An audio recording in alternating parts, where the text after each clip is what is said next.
Lucy Letby, serial killer. Why did she kill? Part 3.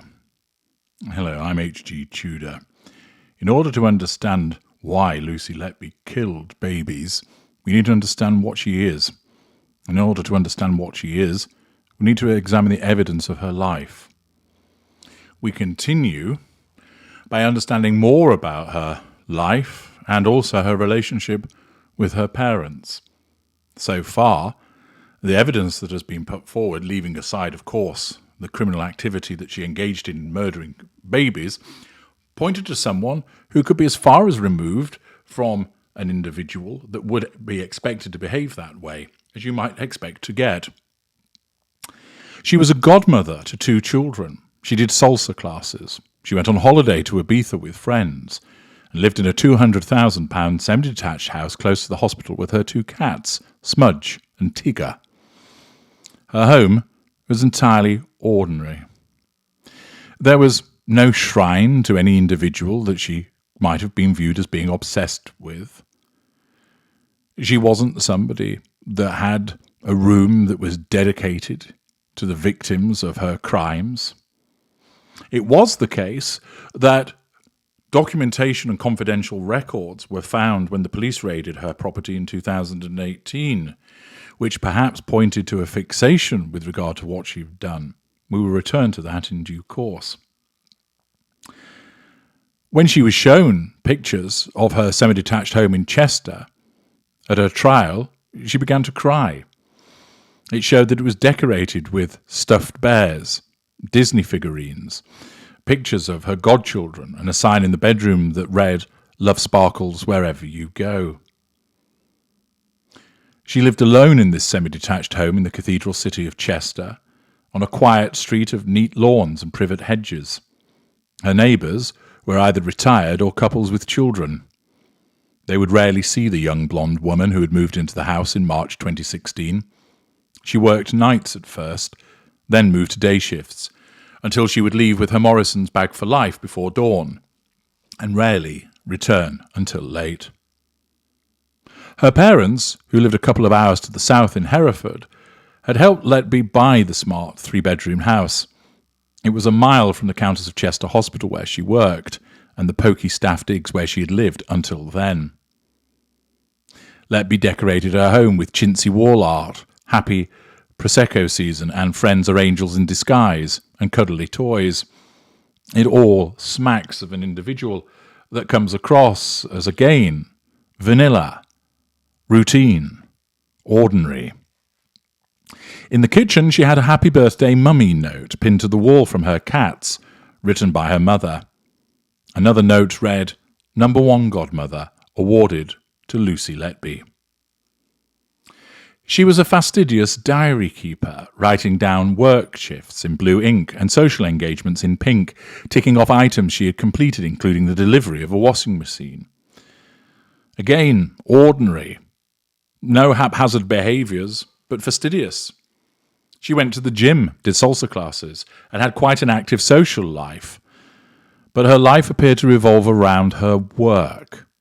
She often volunteered for overtime and regularly worked weekends. She was quietly popular among her fellow nurses, 2 of whom she counted as best friends. It was her own little family, she said. Again, a picture of a fairly humdrum and ordinary life. Beige, vanilla. Might this be an individual who was quite simply unremarkable and then something snapped, something changed? Or is this an individual who was able to present a facade to the outside world of ordinariness, but instead there was something much more problematic with regard to her behaviours? Well, we now turn to her relationship with her parents. And as I mentioned in part 2, that in other examinations under the Tudor scope, we often find that our subjects have had difficult childhoods, that they've had problematic relationships with one or possibly both parents. There might have been divorce, absent parents, abuse, neglect, etc. None of those things are at all apparent with regard to Lucy Letby. Her parents have not only been supportive of her through her entire life, but they continued to support her during the trial. After which she was released on bail originally, she went to live with her parents in Hereford, and therefore they provided her with that environment of support while she was dealing with very serious allegations. Interestingly, on hearing that her daughter was suspected of murdering her infant charges, Susan Letby reportedly told police, "I did it. Take me instead." Is that the emotional empathy of a parent who wishes to defend her daughter? Or is it something more? Is it someone that is overprotective of her daughter to a dangerous degree?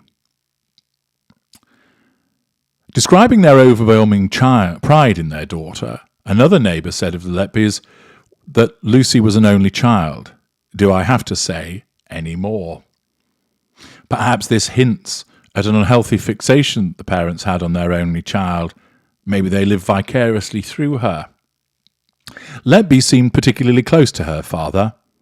Documents show that he forcefully defended her when executives at the Countess of Chester Hospital removed her from the neonatal unit in July 2016 after the death of 2 triplet boys. John Letby was convinced of his daughter's innocence and received the backing of Tony Chambers, the hospital's chief executive, who decided that Letby should be allowed to return to the unit in January 2017. When paediatric consultants angrily complained about his decision, Letby's father threatened to refer them to the General Medical Council. They were forced to write a letter of apology to Letby, more about that later, but maintained that she shouldn't be allowed to return to the unit. She's close to her father. Are her father's behaviours natural ones of an empathic individual who would seek to defend his daughter against what she was being accused of, having complete belief in her innocence? Or is it something more? Does he have a necessity to protect her, to give him validation, to give him purpose? Is he not allowing her to make decisions or to fight her own battles because, as he has always done, as he did in this instance, has he stepped in, donning his armour on her behalf? And does this hint of perhaps a father that exerted a lot of control towards her by interfering in her life, protecting her, looking out for her, not necessarily doing things that were harmful, but rather that he had the best of intentions in relation to?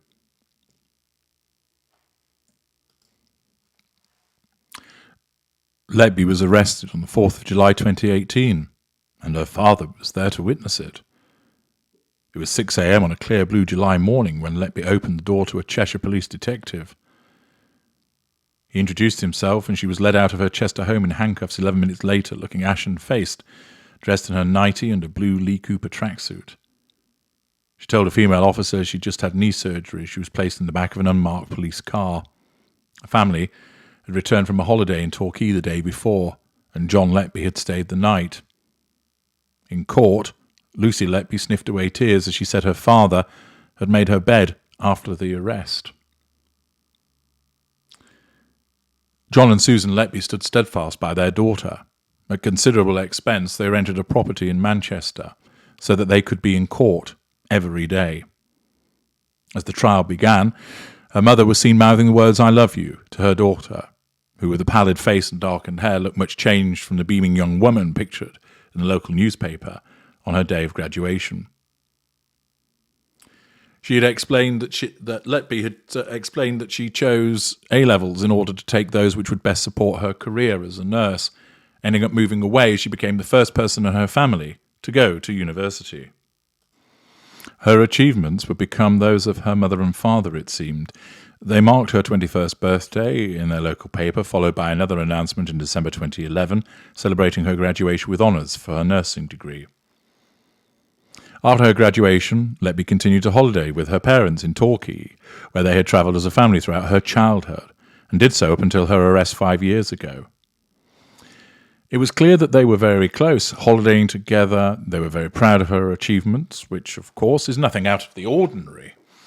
However, It appeared that despite their closeness, exchanging calls and messages every day, Letby appeared to struggle with their relationship at times. At her trial, she explained that her parents came to hate it when she did not return home after her graduation, and that made her feel constantly guilty, despite their suffocating love. Messaging a friend who joked about emigrating to New Zealand, Letby stressed, "I couldn't leave my parents. They would be completely devastated. They find it hard enough being away from me now, and it's only 100 miles.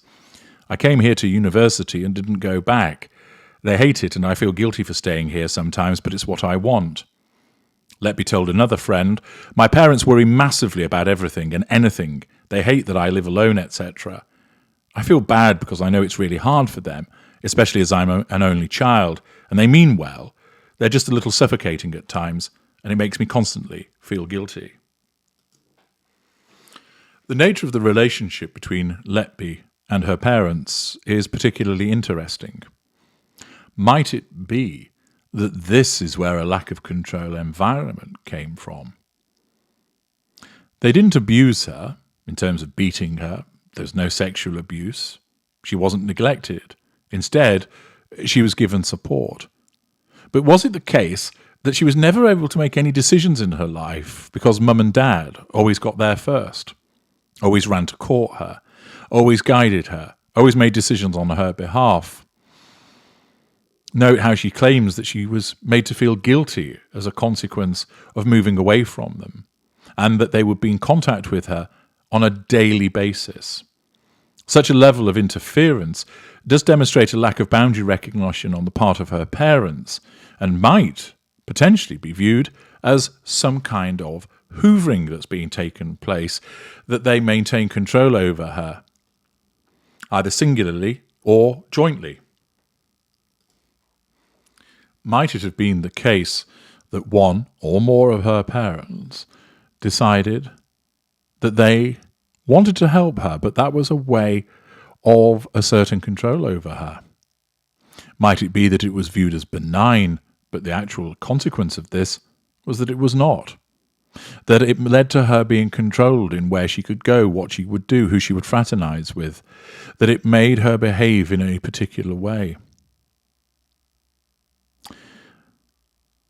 Might it be that Lucy Letby was never able to make decisions for herself, and through the auspices of them caring, they cared too much, to the extent that they lived their lives vicariously through her achievements, that they overcompensated because she was their only offspring, that they sought to do anything and everything for her, whereby that created a lack of control environment?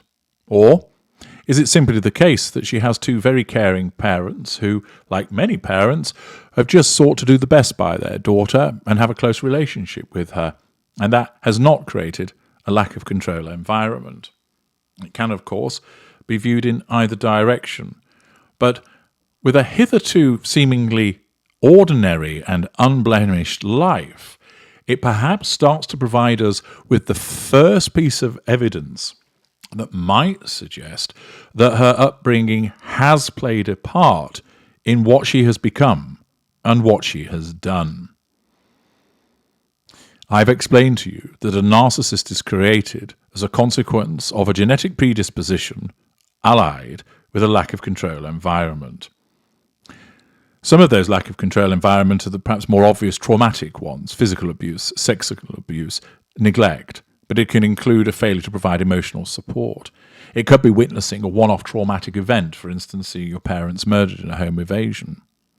It can also include what's called grade B syndrome, that whatever you do, it doesn't get you far enough, and you're always told, why didn't you do better? It can also include being in a gilded environment whereby you're completely spoiled, given everything that you need without having to try and obtain it. And whilst her background wasn't that of wealth, it might be the case that Lucy Letby's background was one of an environment where she had no control because her parents made all the decisions for her, looking out for her, protecting her, but to her actual detriment, and thus created a lack of control environment in relation to that style of upbringing. We're now going to examine in part 4 more about her life, hearing more about her behaviours to see if that provides us with further insight as to what she is, and in turn enabling us to understand why Lucy Letby killed.